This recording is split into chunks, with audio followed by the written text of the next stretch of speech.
Chaque por la introducción, como siempre. Damos gracias al Señor por estar otra tarde con la oportunidad de compartir su palabra, de poder enseñar las Escrituras, que es un privilegio, ¿no? Poder tener este privilegio de poder hablar acerca del Señor, hablar acerca de su palabra y poder enseñar a otros, ¿no? A través de estos medios, que siempre damos gracias al Señor por Radio Bíblica Siloé, porque la verdad es una radio donde se predica la sana doctrina, donde se predica la palabra de Dios y donde podemos llegar a personas que la verdad no sabemos hasta dónde puede llegar la radio, porque es una radio online y cualquiera puede entrar y escuchar, incluso los programas quedan grabados, y debemos dar gracias al Señor por estas tecnologías, ¿no? La tecnología, cuando se utiliza bien, es un gran instrumento para la gloria del Señor. Muy bien, mis hermanos, en el día de hoy ya todos capaz que saben, estuvimos ahí divulgando un poco en las redes sociales de la radio, también de nuestra congregación, la Iglesia Bautista Graciada. Comenzamos una nueva serie. Vamos a hablar acerca de las doctrinas de la gracia. Como todos saben, nuestra última serie fue el estudio de Filemón y ya concluimos. Y ahora vamos a comenzar una nueva serie. Esta serie nos va a llevar 6 mensajes. Ese es mi propósito, ¿no? Capaz que por ahí se puede sumar a un otro mensaje más, pero mi propósito es que sean 6 mensajes donde primero veamos una introducción a las doctrinas de la gracia y luego nos metamos de lleno en cada una de las doctrinas. Son 5 doctrinas, pero antes de ir directamente a la enseñanza de cada una de las doctrinas de la gracia, en este primer mensaje yo quiero dar una base, quiero sentar las bases para que entendamos qué son las doctrinas de la gracia. Y esta serie va a ser un poco distinta a lo que venimos haciendo en Simplemente Jesús, ya que siempre agarramos un libro de la Biblia y lo enseñamos expositivamente, versículo por versículo. Pero esta serie va a ser una serie temática. ¿Qué quiere decir? Bueno, quiere decir que iremos viendo varios versículos de la Biblia.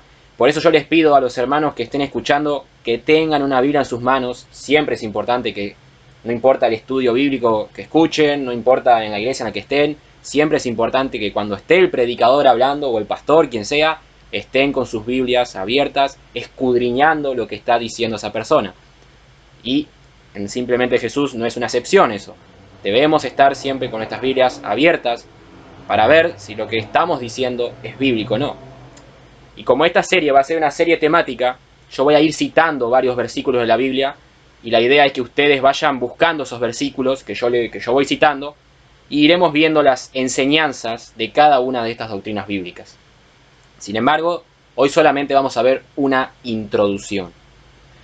Capaz que alguien se está preguntando, bueno, ¿qué son las doctrinas de la gracia? Jamás he escuchado nada acerca de este tema. ¿En qué contexto surgieron estas doctrinas? ¿O por qué es importante conocer estas doctrinas? Bueno, si tú tienes todas esas preguntas, escucha hasta el final, porque mi idea es aclarar, dentro de mis capacidades obviamente, es aclarar y dar un pantallazo general del contexto histórico en el cual surgieron las doctrinas de la gracia y por qué la iglesia debe conocer acerca de este tema. Con esto, mis hermanos, vamos a orar y ya luego pasamos al tema de hoy.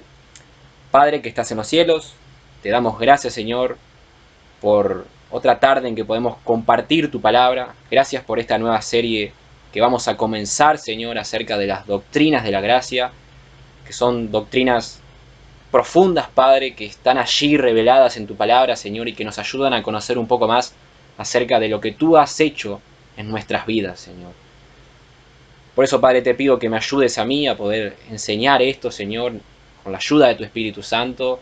Te pido también por la tecnología, para que no haya interferencias, y para los hermanos que están escuchando este mensaje, ya sea que lo escuchen en vivo, que lo escuchen luego grabado, que puedan prestar atención, Señor, que podamos dejar a un lado todas aquellas cosas que nos distraen y concentrarnos únicamente en ti y en tu palabra y en lo que tú nos quieres enseñar en esta tarde, Padre.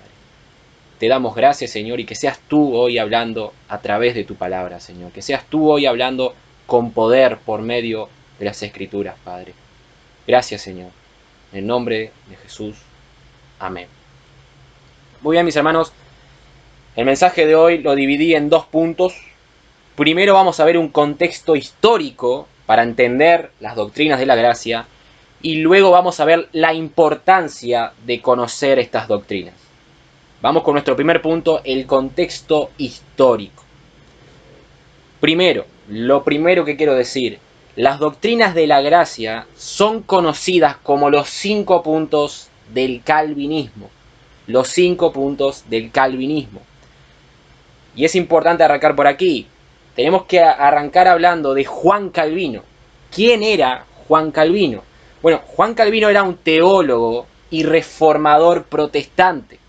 Nació en Francia en 1509 y luego se mudó a Ginebra, Suiza, donde allí obtuvo su papel más relevante como teólogo. Calvino fue ampliamente influenciado por otro reformador, vamos a decir, el principal reformador, Martín Lutero. Ya todos conocen a Martín Lutero, supongo. Aquel hombre que clavó las 95 tesis en la iglesia de Gutenberg. ¿Recuerdan? Y allí comenzó todo lo que fue la reforma protestante. Entonces Calvino fue muy influenciado en cuanto a la teología por Martín Lutero. Y Calvino, mis hermanos, escribió lo que fue hasta los tiempos modernos el más ampliamente publicado y leído libro de teología en la traducción en inglés, que se llama La institución de la religión cristiana. Un libro que yo se los recomiendo, pueden ir a CLC a comprarlo. No estoy haciendo publicidad de CLC, solamente les digo dónde lo pueden comprar. Es un libro de 2000 páginas, en 3 días se lo leen. Y es un libro tremendo, mis hermanos, de teología bíblica. Muy buen libro, La institución de la religión cristiana de Juan Calvino.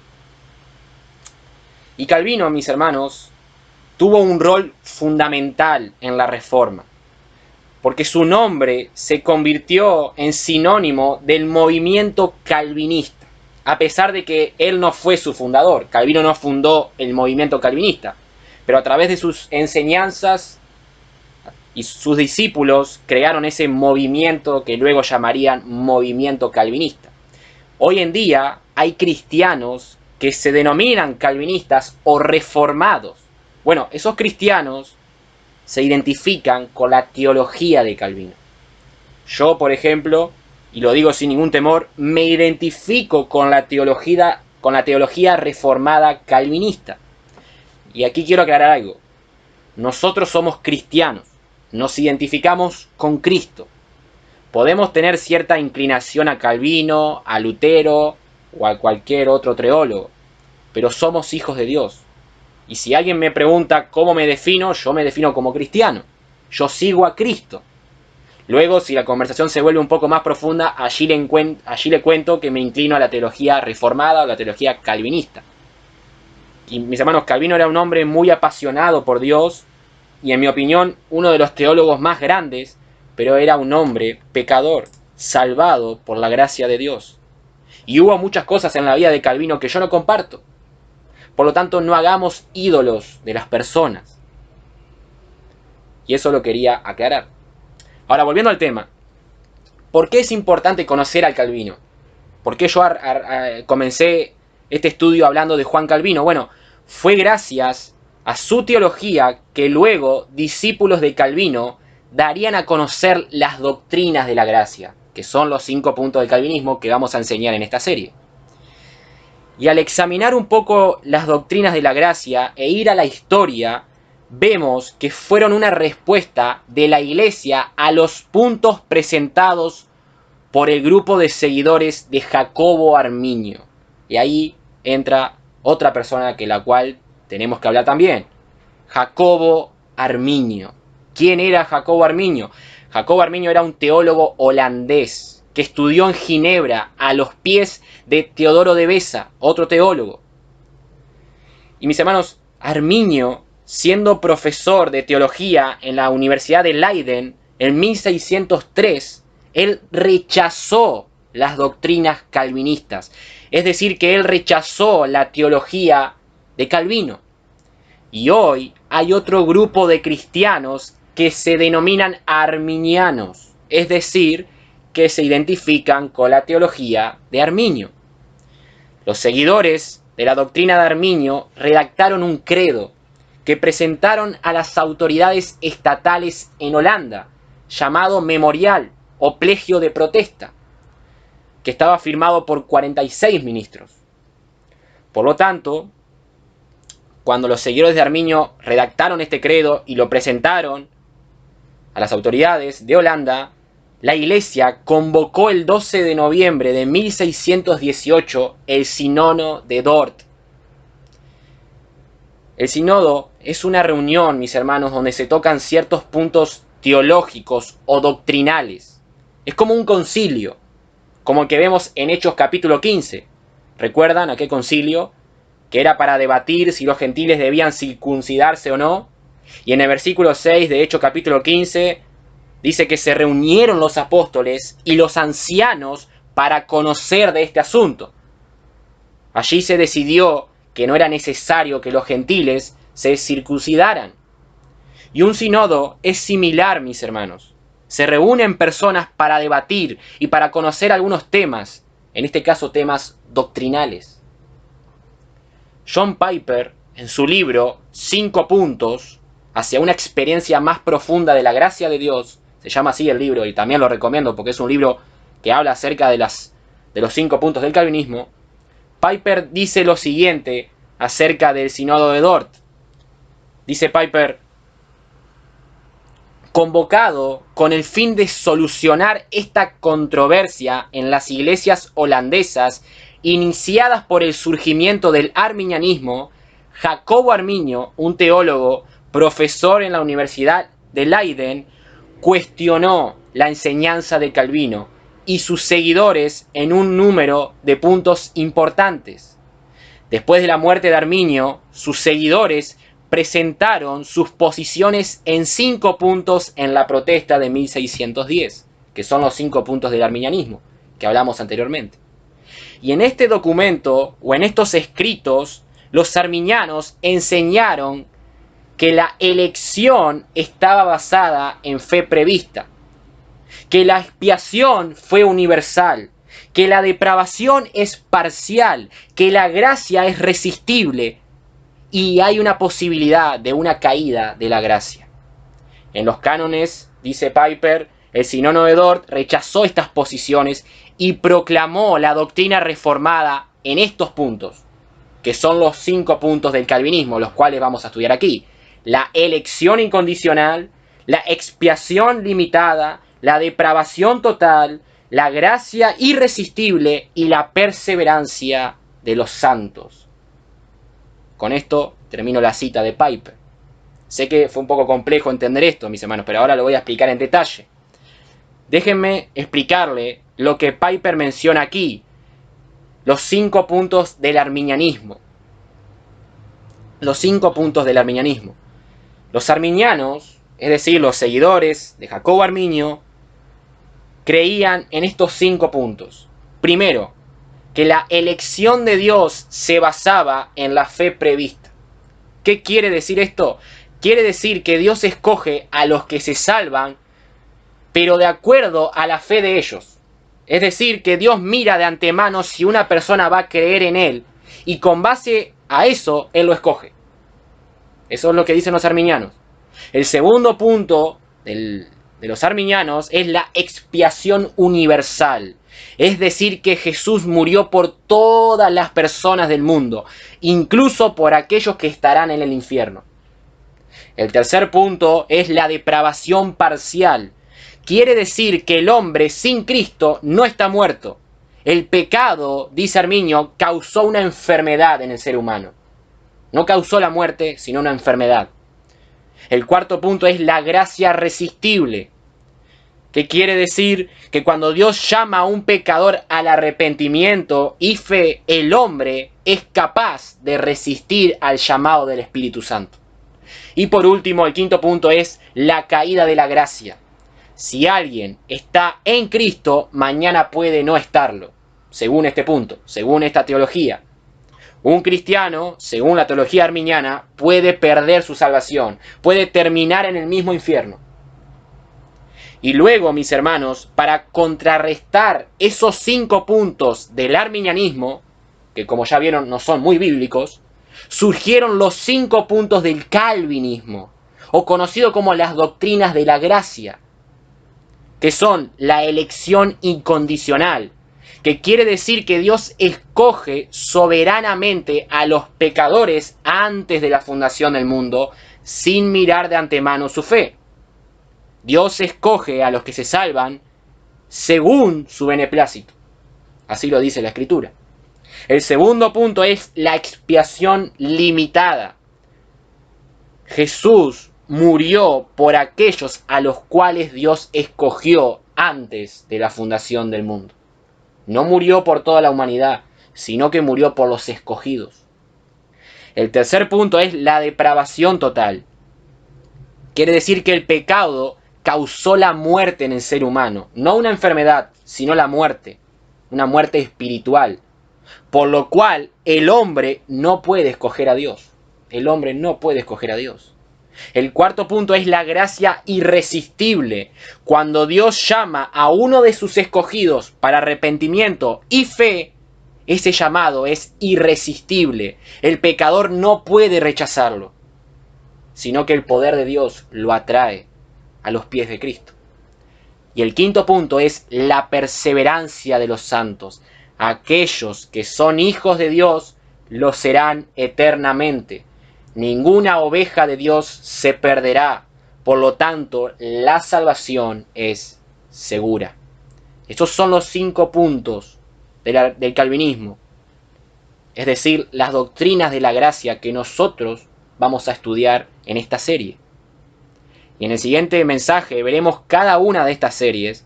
Iremos una por una, donde las explicaremos detalladamente y con la Biblia en la mano. Entonces, hasta aquí tenemos a Juan Calvino, Jacobo Arminio, tenemos los 5 puntos del arminianismo y los 5 puntos del calvinismo, que surgieron como una protesta en contra de los 5 puntos del arminianismo. Luego, mis hermanos, y continúo, las doctrinas de la gracia también son conocidas como tulip. De hecho, yo escogí, le dije a una hermana de nuestra congregación, que para la imagen en YouTube, cuando grabemos el programa y lo subamos, le pedí que escogiera una planta tulipán, ya que estas doctrinas se conocen como tulip. Y ustedes van a ver ahí cuando escuchen el programa grabado luego, van a ver que hay una planta ahí tulipán. Bueno, lo escogí con ese propósito, porque estas doctrinas también se conocen como el tulip. El tulip, por sus iniciales en inglés, significa total depravity, es decir, depravación total. Y Condemnation election quiere decir elección incondicional. Limited atonement, expiación limitada. Irresistible grace, perdón mis hermanos, yo no soy muy bueno con el inglés. Gracia irresistible. Y perseverance of the saint, la perseverancia de los santos. Esas son las doctrinas en inglés. Y el acrónimo TULIP es muy usado porque es fácil de recordar, mis hermanos, por el orden de las enseñanzas. La T de TULIP tiene que ver con la condición caída del hombre, la depravación total. La U con el propósito de Dios. La L con la obra de Jesús. La I con lo que hace el Espíritu Santo en nuestras vidas. Y la P con nuestro futuro glorioso en las manos de Dios. Entonces tenemos depravación total, elección incondicional, expiación limitada, gracia irresistible y perseverancia de los santos. Así que podríamos, aquellos que abrazamos la teología calvinista o reformada, podríamos también definirnos como cristiano tulipán. Es medio raro decirlo, pero podríamos definirnos a nosotros mismos como un cristiano tulipán. Imagínate, tú vas por ahí y le preguntas, ¿y cuál es tu denominación? Yo soy un cristiano tulipán, te dice la persona. De seguro no vas a entender nada, pero podríamos definirlo como cristiano tulipán también. Entonces, estas doctrinas son conocidas como el tulip. Por lo tanto, mis hermanos, las doctrinas de la gracia surgieron como defensa frente a los 5 puntos del arminianismo. Y mis hermanos, esto es sumamente importante. Sé que puede ser un poco complejo todo lo que estoy diciendo, es complicado, y de hecho este es el mensaje más difícil para mí porque tengo que sentar las bases, tengo que explicar todo el contexto histórico. Los próximos mensajes van a ser más fáciles, bueno, o eso espero. Pero esto es sumamente importante porque a veces no queremos estudiar la historia de la iglesia porque nos da pereza o porque es aburrido. Pero mis hermanos, lo que estaba en juego aquí era la palabra de Dios. Era la palabra de Dios. O interpretamos correctamente la escritura o imponemos nuestro propio significado en ella. Y eso no es algo menor. Por eso se convocó ese sínodo de Dort. Porque todo cristiano debe conocer la historia de la iglesia y no debe vivir encerrado en sus cuatro paredes evangélicas.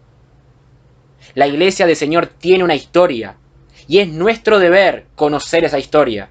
Porque te guste o no, hermano, tú formas parte de esa historia de la iglesia. Tú formas parte.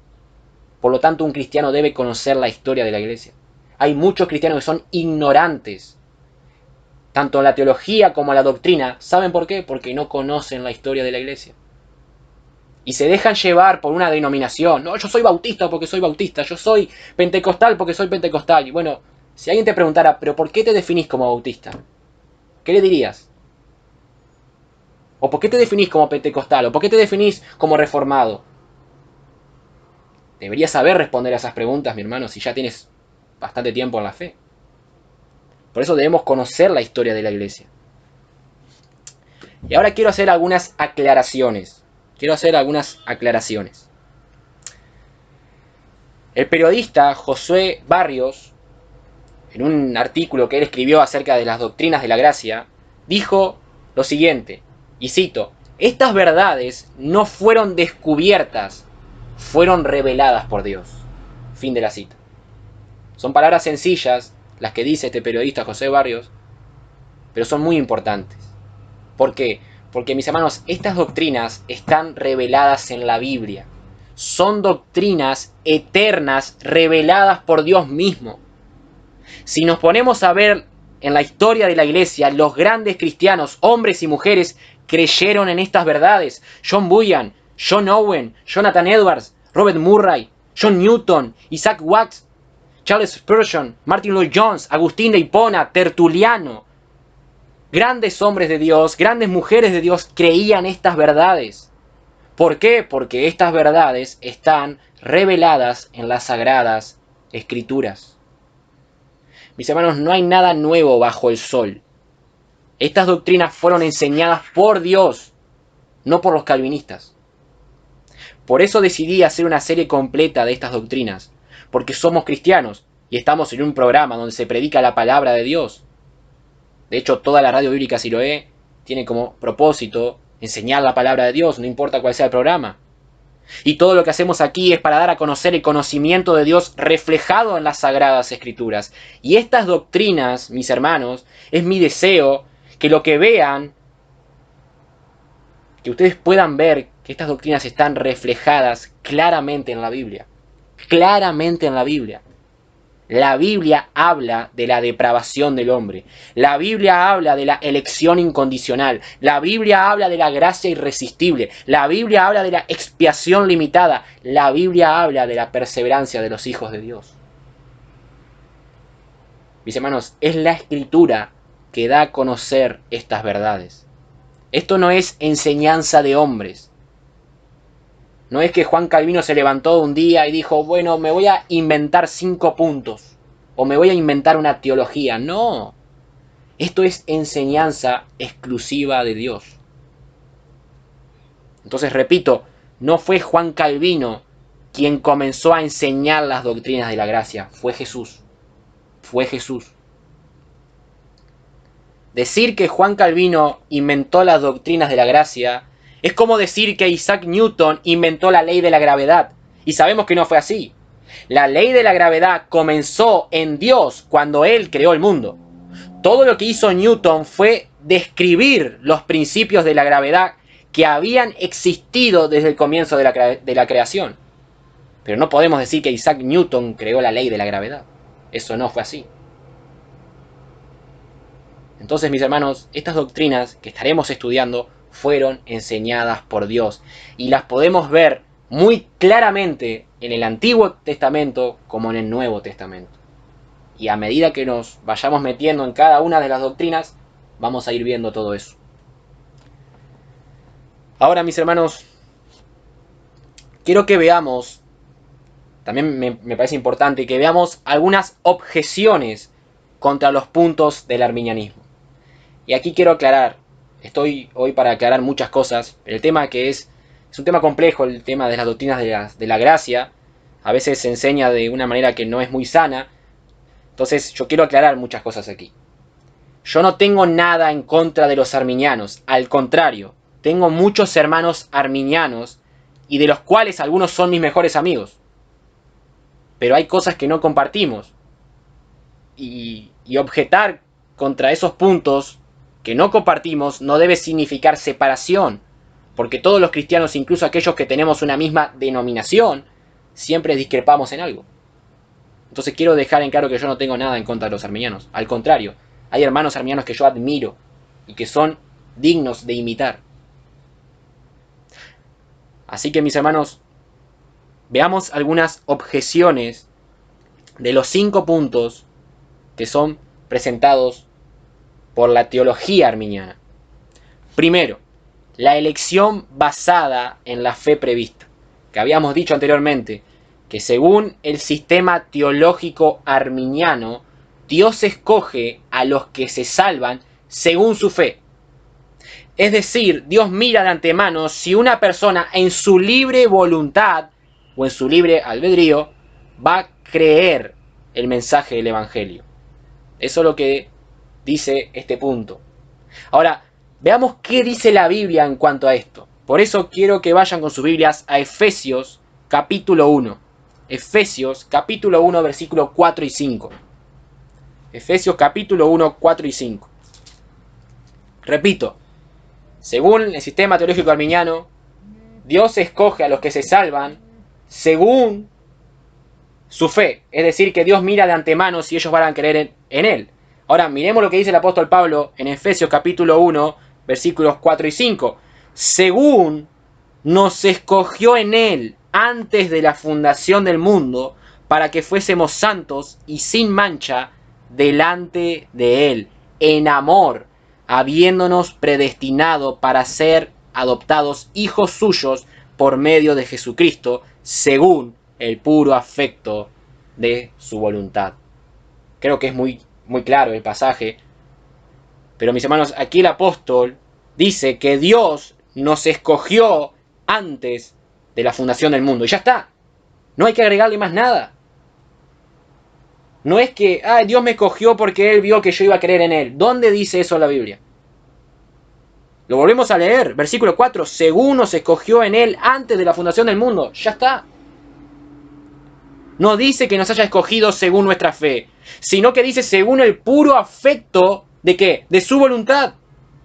¿Saben lo que quiere decir eso? Que Dios lo hizo porque quiso, se le dio la gana a Dios. Así fue. La Biblia es clara, mis hermanos.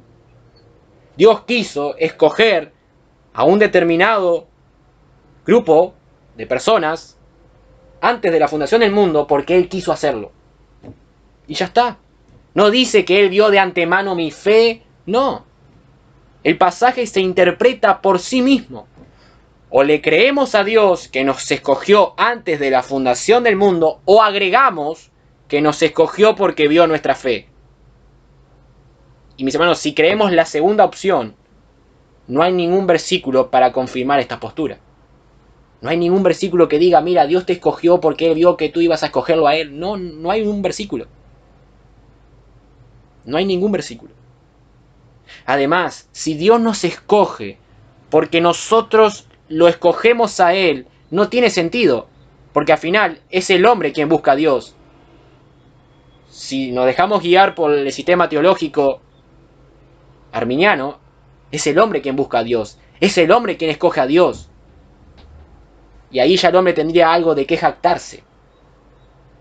Y nosotros sabemos que la Biblia habla lo contrario, habla de que el hombre no tiene nada de qué jactarse, porque aún su fe es un don de Dios. Y Jesús dijo, vosotros me amáis. ¿Saben por qué? Porque yo los amé primero.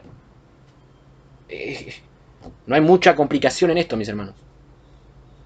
Dios nos escogió de antes de la fundación del mundo según el puro afecto de su voluntad. Entonces, ahí mostramos ya una objeción Segunda objeción, la expiación universal. Esto quiere decir que Jesús murió por todas las personas de la humanidad. Ahora, mis hermanos, aquí hay un problema. Si decimos que Jesús murió por todas las personas de la humanidad, incluso aquellos que están en el infierno, o que estarán en el infierno, hay un problema. Cuando Jesús murió en la cruz, ya había personas condenadas. Entonces decir que Él murió por todo el mundo no tiene sentido, porque ya habían personas condenadas. No podemos decir que Jesús murió por toda la humanidad. No podemos decir que Jesús murió por Judas en la cruz. ¿Saben por qué? Porque Judas ya se había suicidado antes. Ya estaba condenado. Entonces, ya ahí no podemos decir que Jesús murió por toda la humanidad. Segundo, la Biblia nunca dice que Jesús murió por cada ser humano del planeta Tierra. No dice la Biblia eso. Vayan conmigo a Juan capítulo 10. Juan 10, versículo 11. Mis hermanos, estas son solamente una respuesta a lo que son las doctrinas del arminianismo. Luego, cuando nos metamos de lleno en cada una de las doctrinas, los iremos viendo con lujo de detalle. Pero vean Juan 10, versículo 11. Aquí Jesús dice que Él es el buen pastor. Dice así: yo soy el buen pastor su vida da. ¿Por quién? ¿Por quién? Por las ovejas. Por las ovejas. Jesús dice que da su vida por las ovejas, y las ovejas, todos sabemos que en ese contexto quiere decir su pueblo, su redil. No dice Jesús que da su vida por las ovejas y las cabras. No. Él dice: yo doy mi vida por las ovejas, mi pueblo, no por todo el mundo, mi pueblo. Otro pasaje, Marcos 10, 45.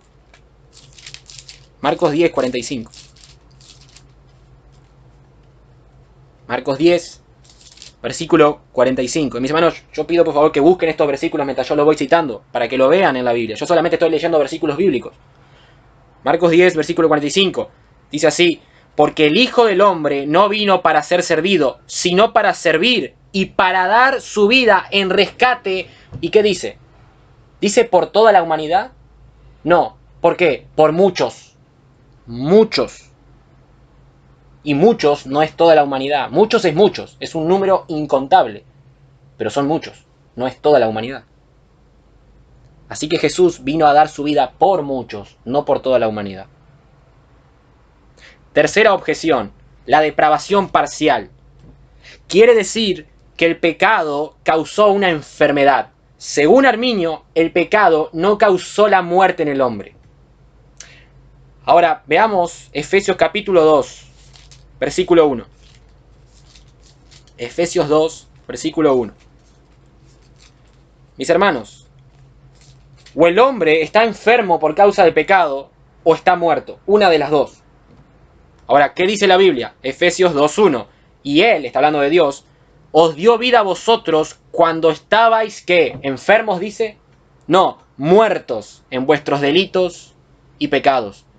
Allí Pablo utiliza la palabra muertos. Y la palabra muerto, mis hermanos, significa sin vida, espiritualmente hablando, obviamente. Sin vida, el hombre está muerto. Pablo no dice: y Él os dio vida cuando vosotros estabais enfermos en vuestros delitos y pecados. No, cuando estaban muertos. ¿Recuerdan a Ezequiel en el valle de los huesos secos? Mis hermanos, allí había cadáveres.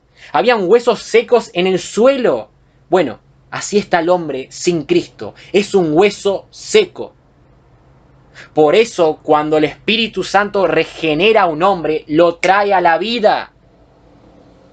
Jesús dijo: vosotros habéis pasado ¿de qué? ¿De muerte a qué? A vida. Un hombre sin Cristo está muerto. Un hombre que ha creído en Cristo ahora está vivo. Hablando del ámbito espiritual, obviamente. Por eso, mi hermano, cuando tú le predicas el evangelio a una persona que no conoce al Señor, le estás predicando a un muerto. Por eso se necesita del poder regenerador del Espíritu Santo para que esa persona vea lo que no puede ver. Para que esa persona crea en el mensaje del evangelio. Por eso oramos, mis hermanos, a Dios para que Él salve a los pecadores, porque solo Él puede dar vida a los muertos. tú no puedes darle vida a los muertos. Entonces, ¿qué dice la Biblia? Dice que la Biblia dice que el hombre está muerto, no enfermo, muerto. Cuarta objeción, gracia resistible. Quiere decir que cuando Dios llama a un pecador al arrepentimiento y a la fe, el hombre puede resistir al llamado de Dios, ¿no? El hombre tiene libre albedrío y hoy todo el mundo se jacta de eso, ¿no? Libre albedrío, libre albedrío. El libre albedrío es una doctrina muy mal enseñada en las iglesias, muy mal distorsionada también. Y dicen, el sistema teológico arminiano, que el hombre en su libre albedrío puede rechazar a Dios. Eso es lo que dice. Ahora, mis hermanos, la pregunta que tenemos que hacernos aquí ¿es el poder de Dios más fuerte que la libre voluntad del hombre? Respóndete. Repito, ¿es el poder de Dios más fuerte que la libre voluntad del hombre? Otra pregunta, ¿Dios en su poder puede pasar por arriba de tu libre voluntad? ¿Es así? Bueno, la respuesta es sí a ambas preguntas. Claro que sí. Es Dios. Y Él puede hacer lo que quiere, cuando quiere, cómo quiere, dónde quiere. Y Él no te va a pedir permiso. ¿Sabes por qué? Porque es Dios. ¿Quién dijo que Dios debe pedirle permiso al hombre? ¿Quién dijo que Dios necesita de la respuesta del hombre para hacer algo? De lo contrario, no sería Dios. Miremos Daniel capítulo 4 para entender esto. Daniel capítulo 4. Miremos las palabras de un rey que era pagano.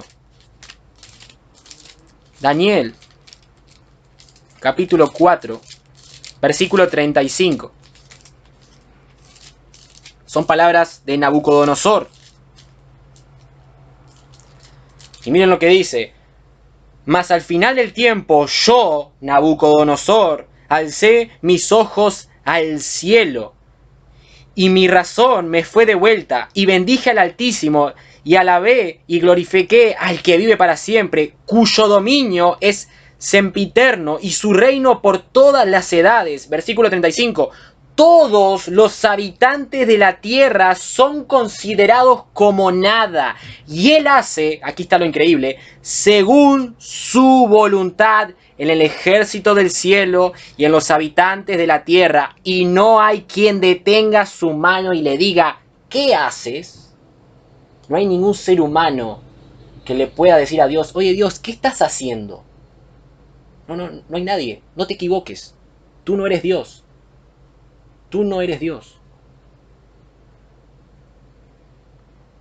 Y miremos primero a los Corintios, capítulo 1, versículo 22 al 24. Ya dejamos claro que Dios hace lo que quiere, cuando quiere, donde quiere y como quiere. Porque es Dios. Por lo tanto, cuando Dios llama a una persona al arrepentimiento, Él lo hace de manera efectiva. Y miren, 1 Corintios capítulo 1, versículo 22 a 24. Dice el apóstol Pablo, porque los judíos piden señales y los griegos buscan sabiduría, pero nosotros predicamos a Cristo crucificado. Para los judíos ciertamente tropezadero y para los gentiles locura. Mas para los llamados, aquí está la palabra importante, llamados, así judíos como griegos, Cristo, poder de Dios, sabiduría de Dios. Aquí vemos un llamado general, hecho a judíos y a no judíos cuando se predica el evangelio. Pero también hay un llamado interno, hecho a muchos, no a todos, sino a muchos. Y le decimos interno porque es diferente a la predicación externa. Y vemos que quienes reciben este llamado interno hacen caso al llamado externo, es decir, que hacen caso al llamado de la predicación del evangelio. Mis hermanos, lo que quiero decir aquí en palabras más simples, sencillas, aquellos que son escogidos de Dios, cuando se les predica el evangelio, si es el tiempo adecuado de Dios, esas personas, si son escogidos de Dios, van a venir al arrepentimiento y fe. Van a venir al arrepentimiento y fe. Por eso el apóstol Pablo dice, mas para los llamados, así judíos como griegos, Cristo, poder de Dios y sabiduría de Dios. Nosotros debemos predicar el evangelio a todas las personas porque no sabemos quiénes son los escogidos de Dios. Pero sí sabemos que aquellos escogidos de Dios van a venir a la fe y al arrepentimiento por medio del Evangelio. Entonces, el hombre puede resistir la gracia de Dios si son escogidos, no. Si son escogidos, no. Porque lo que Dios hace lo lleva a cabo. Y a los que Dios escogió los va a traer al arrepentimiento y fe. ¿Por qué? Porque Dios es poderoso para hacerlo. Y Él no necesita la cooperación del hombre. Y la última objeción es la caída de la gracia. ¿Qué quiere decir? Que cuando un hijo de Dios, mejor dicho, quiere decir que uno puede ser un hijo de Dios y terminar en el infierno separado del Señor. Ahora, mis hermanos, ¿qué dice la Biblia en cuanto a esto? Vayamos a Romanos, capítulo 8. Romanos 8. Mis hermanos, la Biblia deja bien en claro que aquellos que estamos en Cristo, nada nos va a separar del amor de Dios. Que aquellos que estamos en Cristo, estaremos en los cielos con Él. Eso es seguro, seguro.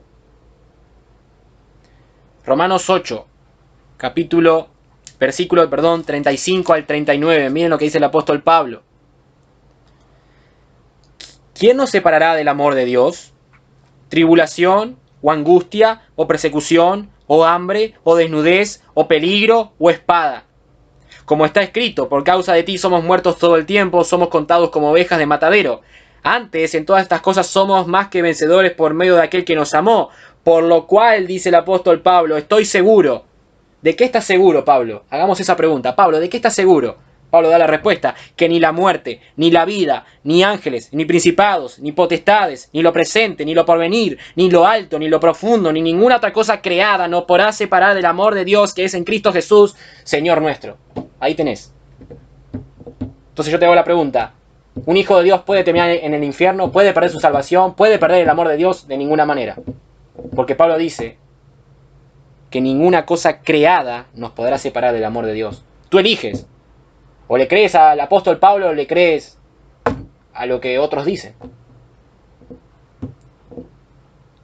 Y mis hermanos, el sínodo de Dort, recuerden que estas doctrinas fueron planteadas en ese sínodo de Dort, sostuvo 154 secciones durante un periodo de 7 meses examinando estas doctrinas.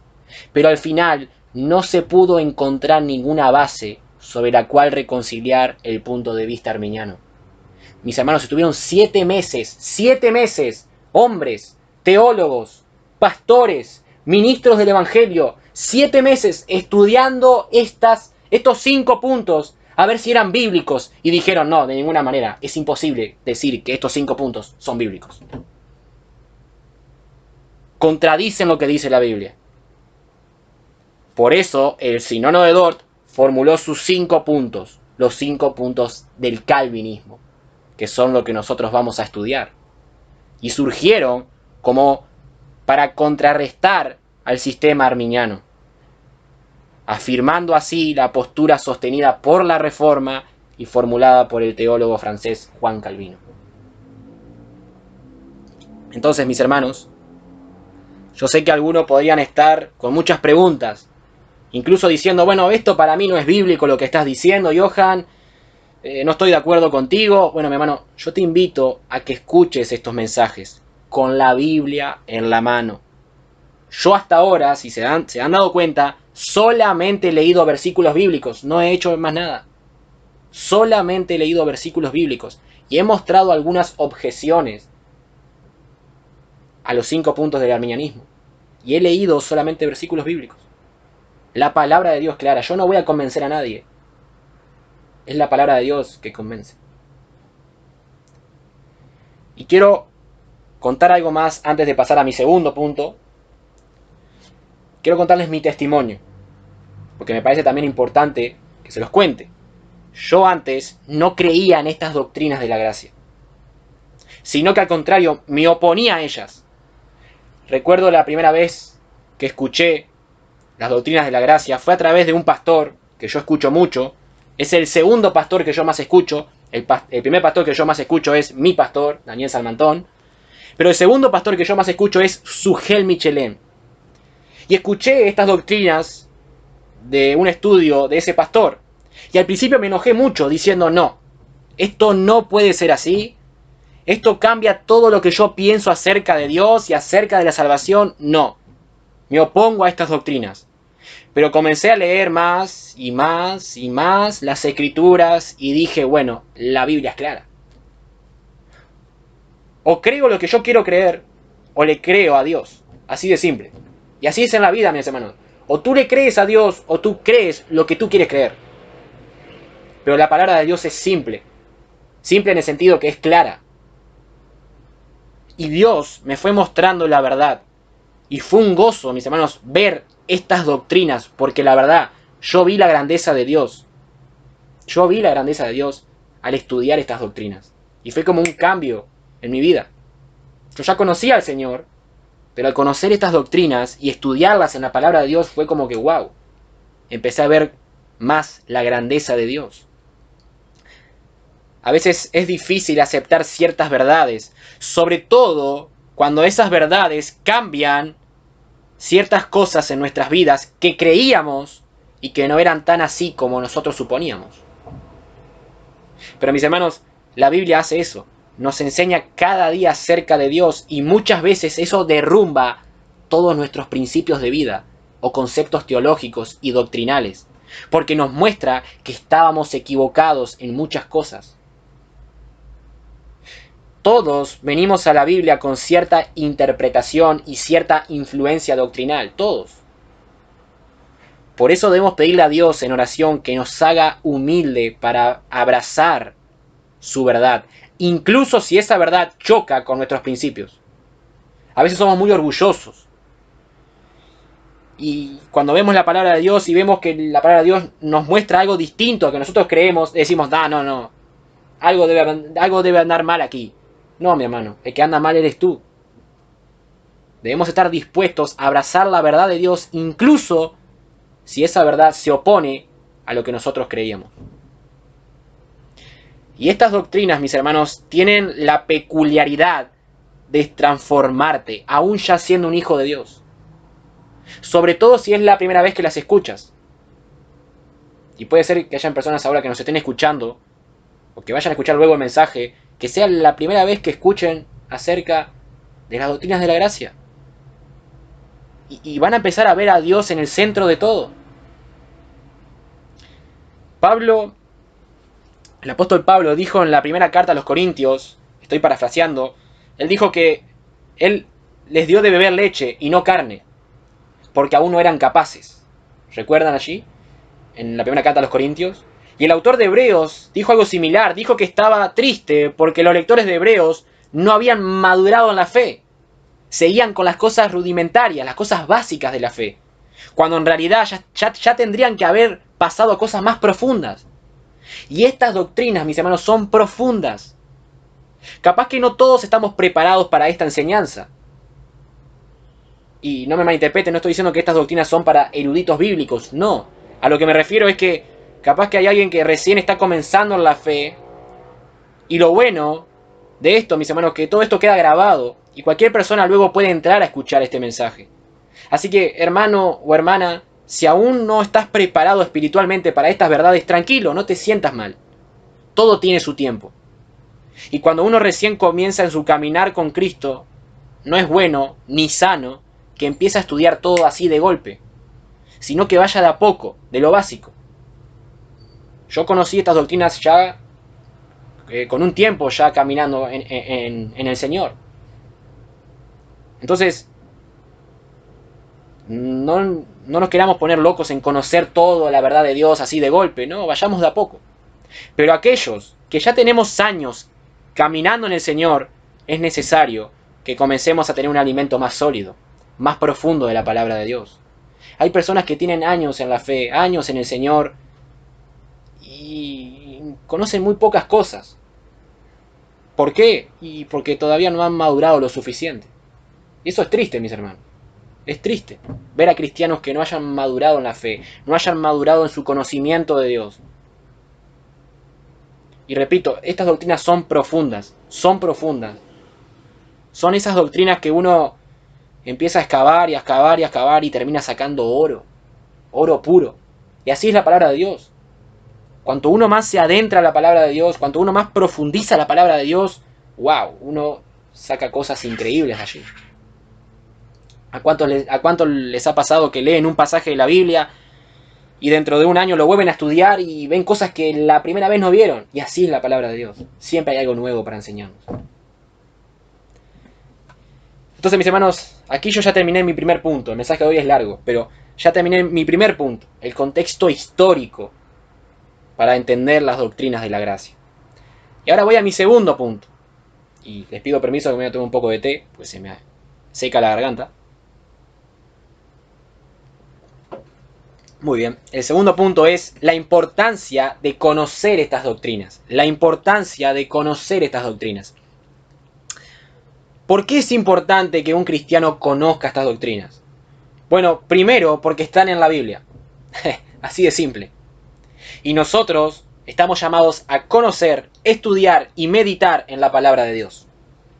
Así que eso es lo primero. ¿Por qué es importante? Porque están en la Biblia.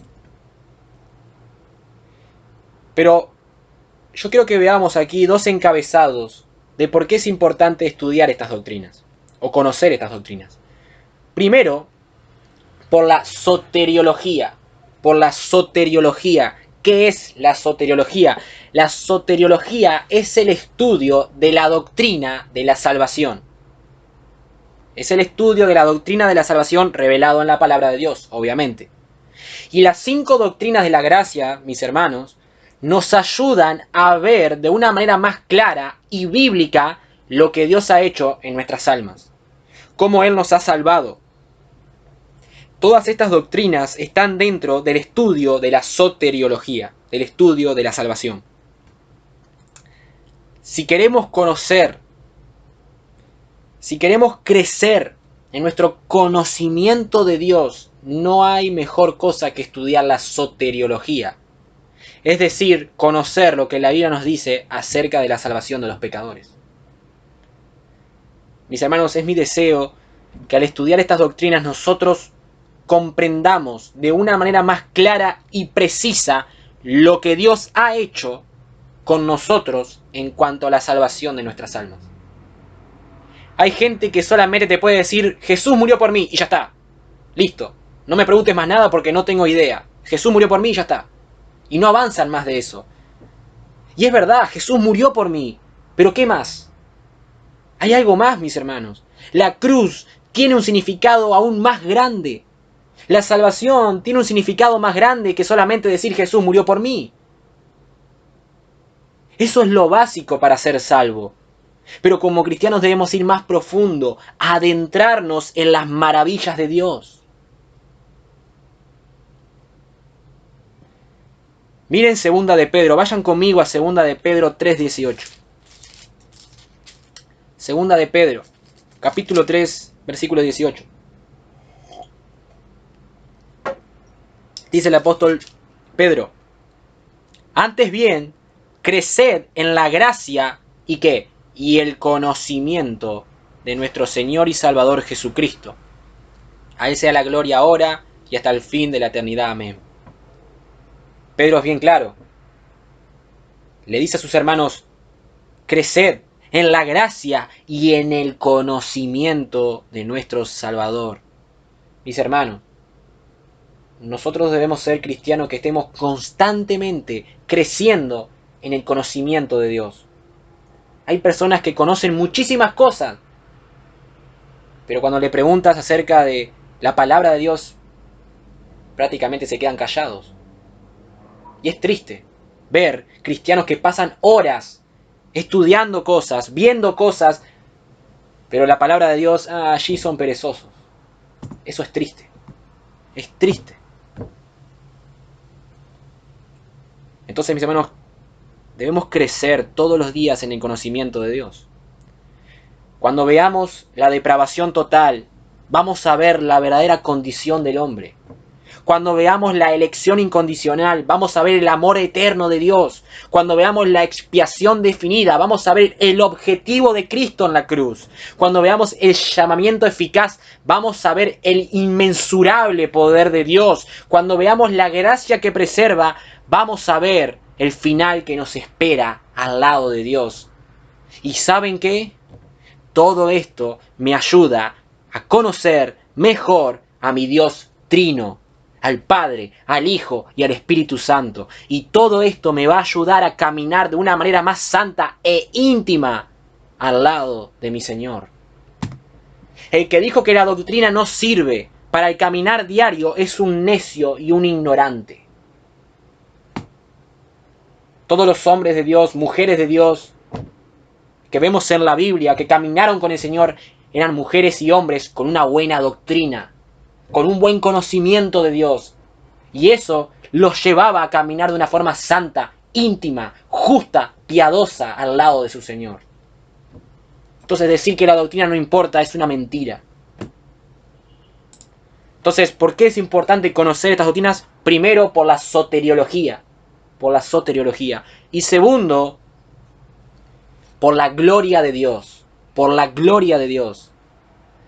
Mi hermano o hermana, que me estás escuchando, ya sea que estés sentado en un sillón, acostado, o que estés escuchando, no sé, este programa yendo a trabajar en el ómnibus, no sé, cualquiera sea la circunstancia, déjame hacerte una pregunta.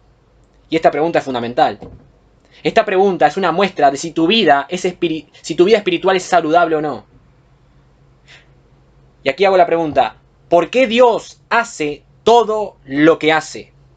Voy a volver a preguntar: ¿por qué Dios hace todo lo que hace? Contéstate a ti mismo. Contéstate.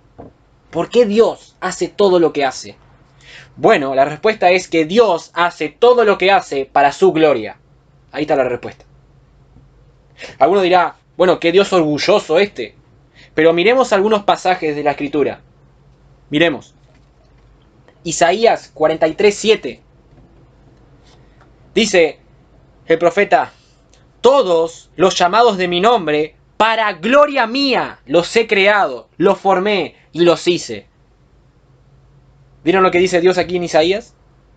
Todos los llamados de mi nombre, todo lo que yo formé, todo lo que yo hice, lo hice para mi gloria. Para mi gloria. Salmos 106:8. Dice el salmista: pero Él me salvó por amor de ¿qué? De su nombre, para hacer notorio su poder. Y el contexto está hablando de Israel. Está hablando que el Señor salvó a Israel por su nombre y para hacer notorio su poder. Salmo 23:3. Dice el salmista: confortará mi alma, me guiará por sendas de justicia, por amor de ¿qué? De su nombre. Isaías 42:8. Yo Jehová, este es mi nombre, y a otro no daré mi gloria ni mi alabanza a esculturas. Muy interesante lo que dice aquí el Señor. El Señor está diciendo: yo no voy a darle mi gloria a otro, yo no voy a compartir mi gloria con nadie. Con nadie. Y alguno me dirá: bueno, pero eso es lo que dice el Antiguo Testamento. Pero el Nuevo Testamento también afirma esto. En 1 Corintios capítulo 10, versículo 31, el apóstol Pablo dijo: si pues coméis o bebéis o hacéis otra cosa, hacerlo todo ¿para qué? ¿Para mi gloria? No, para la gloria de Dios. Y en Romanos capítulo 11, versículo 36, dijo el apóstol Pablo: porque de Él y por Él y para Él son todas las cosas, a Él sea la gloria por los siglos. Amén. Mis hermanos, si abrazamos los 5 puntos del arminianismo que mencionamos anteriormente, le damos gloria al hombre. Le damos gloria al hombre. Porque si Dios te escoge basándose en tu fe, quiere decir que todo depende del hombre.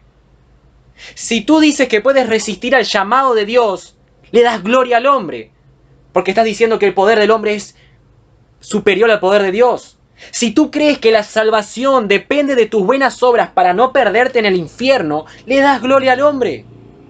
Se dan cuenta que el sistema teológico arminiano, en definitiva, pone al hombre por encima de Dios. Y eso es un problema serio, mis hermanos.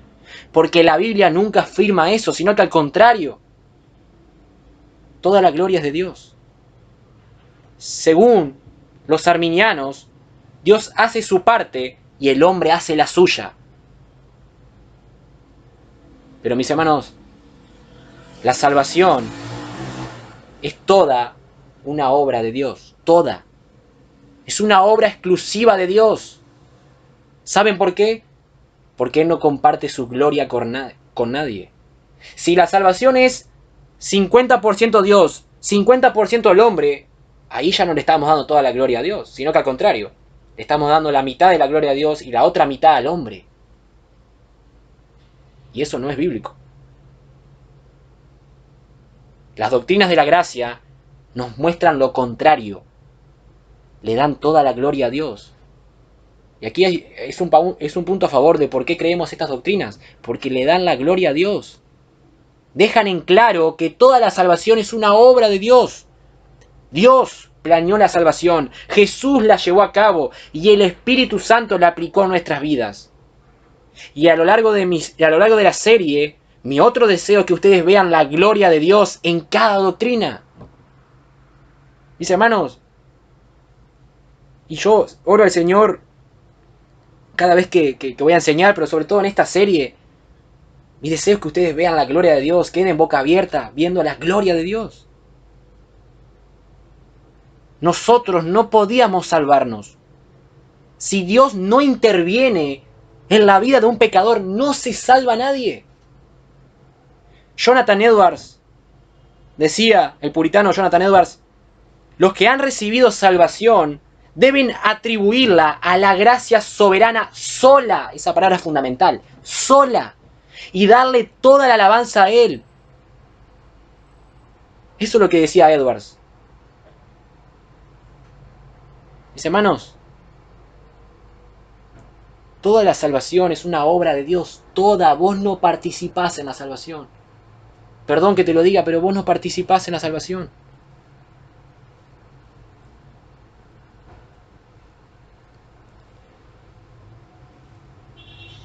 Por eso cada iglesia, cada pastor, cada predicador debe enseñar estas doctrinas para tener una idea bíblica de la soteriología y de la gloria de Dios.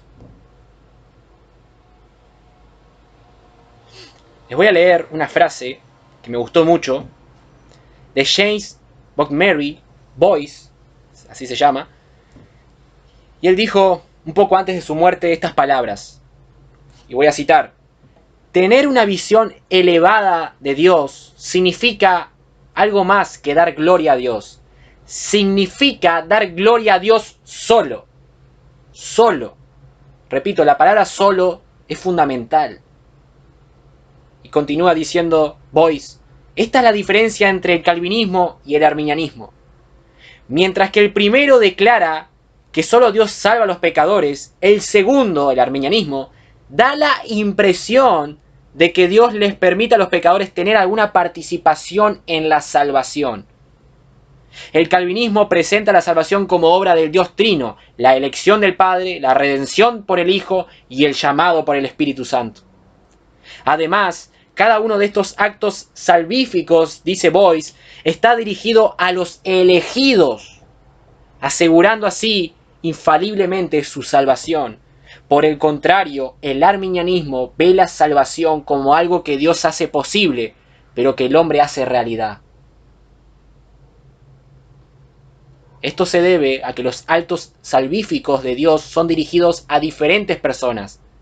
La redención, según el arminianismo, es para la humanidad entera. El llamado del Espíritu Santo para aquellos que escuchan el Evangelio.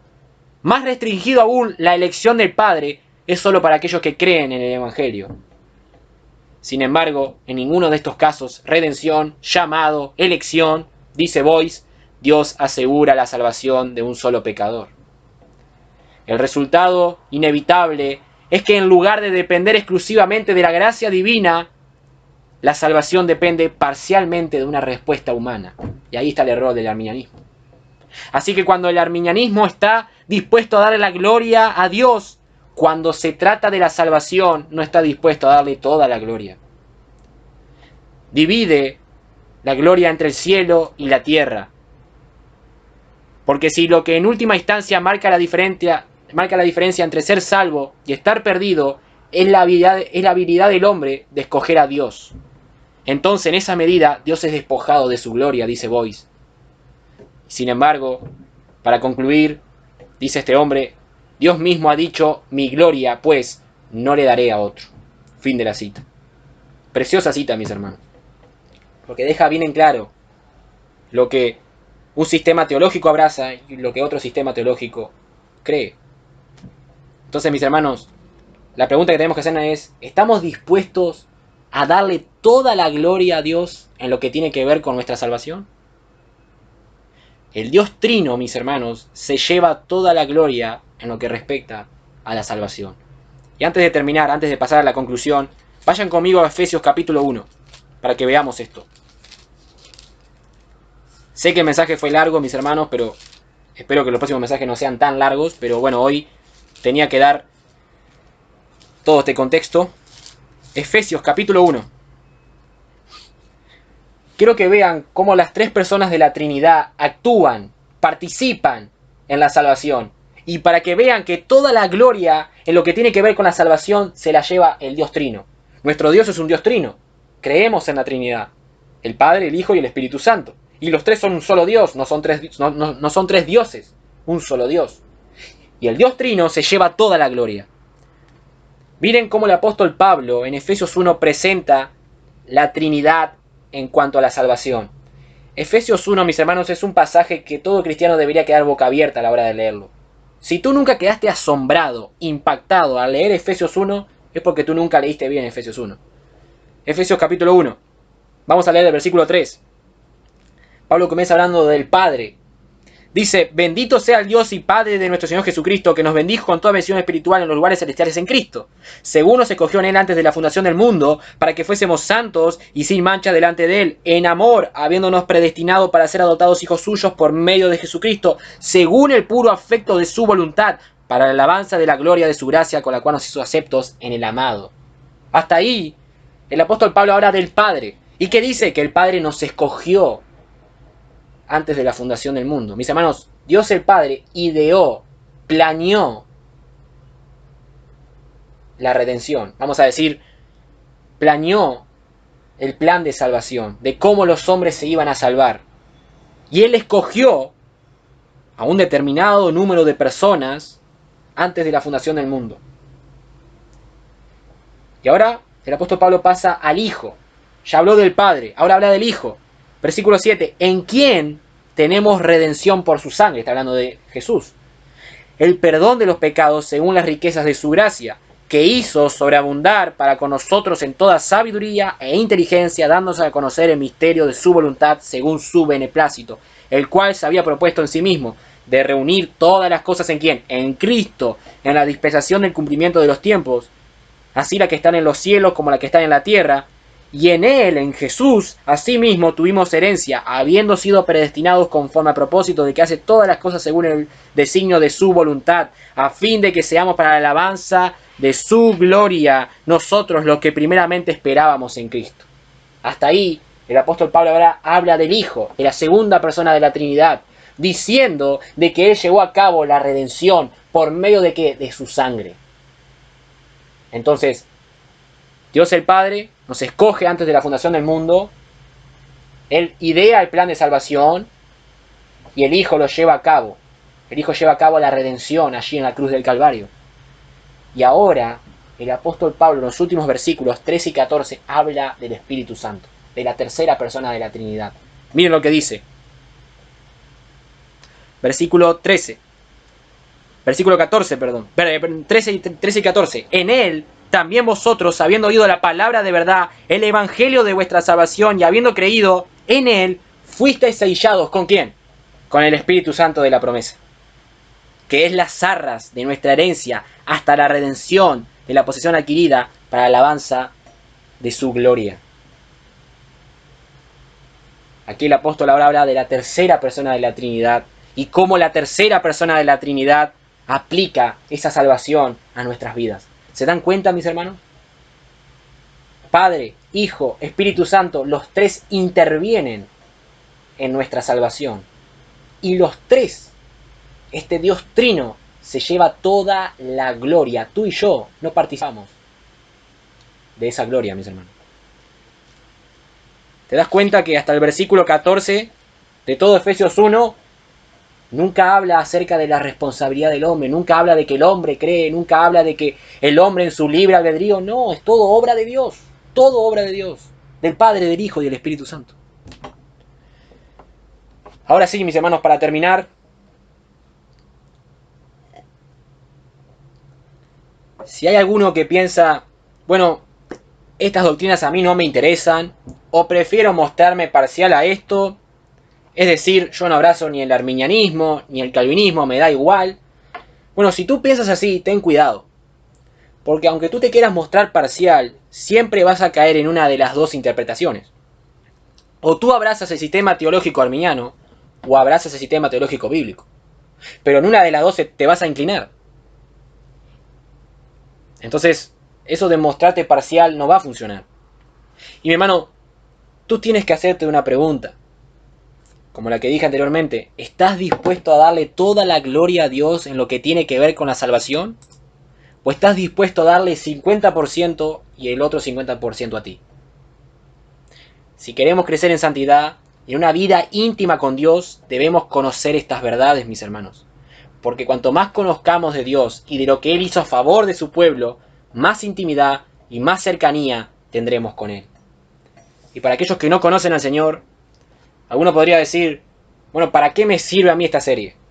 Siempre hay personas que no son cristianas y que pueden escuchar alguna prédica o algún estudio bíblico, o aunque incluso sean personas que estén siguiendo la radio y que no conozcan al Señor. Eso siempre pasa.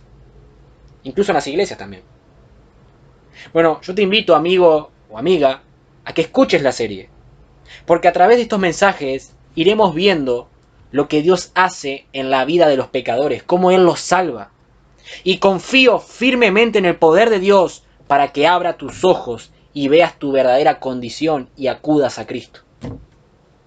Ahora mismo yo te invito a que creas en Cristo, a que te arrepientas y creas en lo que Él hizo en la cruz del Calvario por los pecadores. Cuando se predica y se enseña la palabra de Dios, el Señor abre los ojos de las personas y empiezan a ver lo que antes no veían y ven la belleza de Jesucristo. Y ese es mi deseo, que a través de estos mensajes el Señor abra los ojos de aquellos que aún no tienen, de que aún tienen su corazón endurecido y puedan arrepentirse y creer en Jesús y vean la gloria de Dios en la salvación. Vamos a orar con esto, mis hermanos. Padre, te damos gracias, Señor, por tu palabra, Señor. Tu palabra es impresionante, Padre. Tu palabra habla por sí misma, Señor, y a veces nos deja impactados por las verdades que hay allí, Señor. Gracias por esta serie que vamos a empezar a estudiar. Señor, muéstranos tu gloria.